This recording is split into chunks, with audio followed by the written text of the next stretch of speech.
Ready tayo? Okay, guys, camera. Magandang hapon sa inyong lahat. Kami ang ikalimang pangkat. Andito kami sa iyong harapan para itanghal ang Kabanata 39 na pinamagatang ang wakas. Para sa pagpapakilala ng tauhan, ako si Catherine Pierre Vistondo, ang iyong tagapagsalaysay.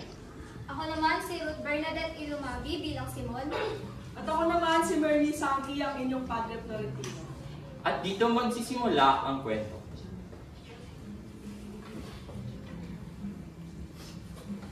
Isang umaga nang makatanggap ng telegrama si Padre Florentino galing sa isang tiniente ng Guardia Civil tungkol sa pag-aaklas.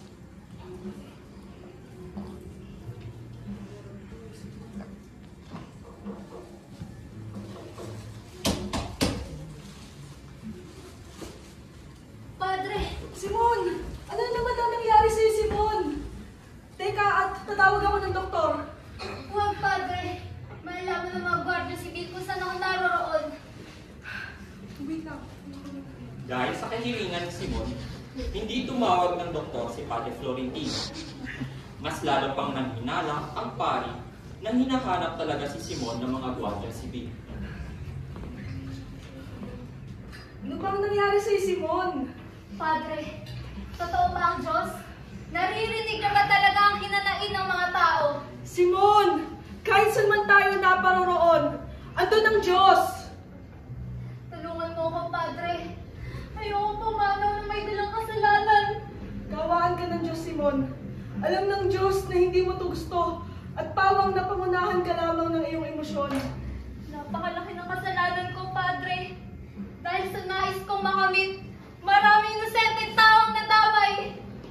Dahil sa pagkumpisa ni Simon, naisipan ni Padre Florentino ang tungkol sa telegramang natanggap niya.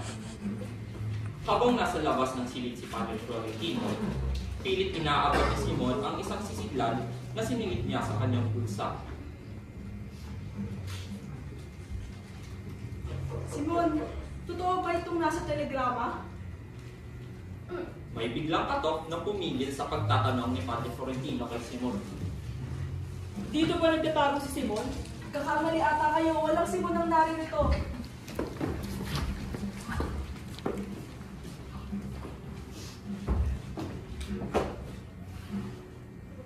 Tumambad ang walang buhay na si Simon sa mga Guardia Civil na nais siyang takti.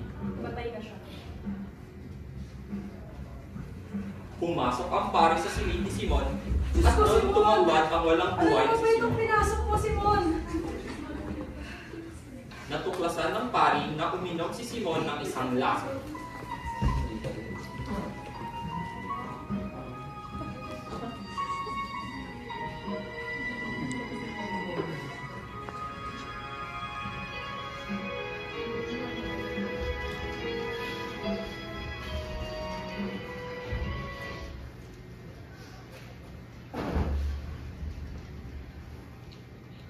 Kinuha ni Padre Florentino sa bulsa ang mga alahas. Pagkatapos ay tumungo ito sa ilog.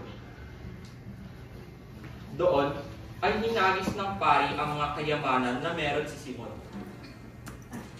Malibing ka nawa sa kay naliliman ng dagat. Kung meron mang tao na nais kang makuha at mayroong marangal na hangarin, ipinahintulot ng Diyos na makita mo ito sa napupunang alon. Ngunit pansamantala, diyan ka muna sa ilalim ng dagat, kung saan malayo mong mabaluktot gamit ang katuwiran at hindi ka makakapaghatid ng kasakiman. At dyan nagtatapos ang Kabanata 39 na pinamagatang ang wakas.